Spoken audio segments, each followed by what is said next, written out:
महफिल निसा कर्नाटक की जानिब से रियासत भर में उर्दू सितारों की खोज नामी प्रोग्राम का इनेकाद किया जा रहा है।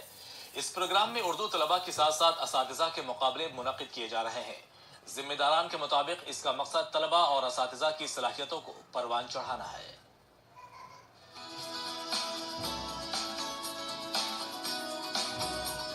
बज़्म निसा कर्नाटक का मानना है कि सीखने सिखाने का अमल ताहयात जारी रहता है और इसके लिए इख्तिराई तरीकों को अपनाया जाए तो मजीद बेहतर नताइज सामने आ सकते हैं।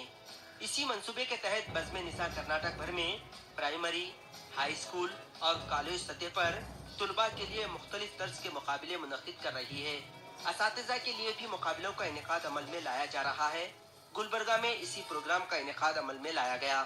हाई स्कूल असातिज़ा को ड्रामे के जरिए तदरीस का असाइनमेंट दिया गया।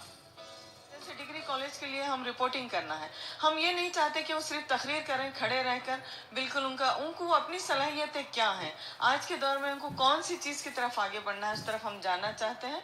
इसलिए और हम हर मुकाबले का अपना एक मकसद है। जैसे प्राइमरी के लिए हमारा मकसद है मॉडल की पेशकश। हम चाहते हैं कि बच्चा खुद एक तारीखी इमारत बनकर अपने बारे में बताए। उसी तरीके से हम हाई स्कूल के मिड हाई स्कूल के लिए हमारा और एक स्टूडेंट्स के लिए है वो क्विज। वहीं डिग्री कॉलेज के तुलबा के लिए टीवी रिपोर्टिंग के मुकाबले का इनेकाद किया गया था।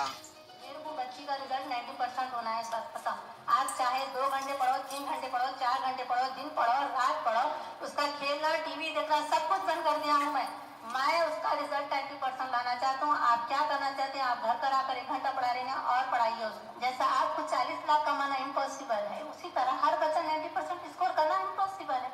समझने की बात है।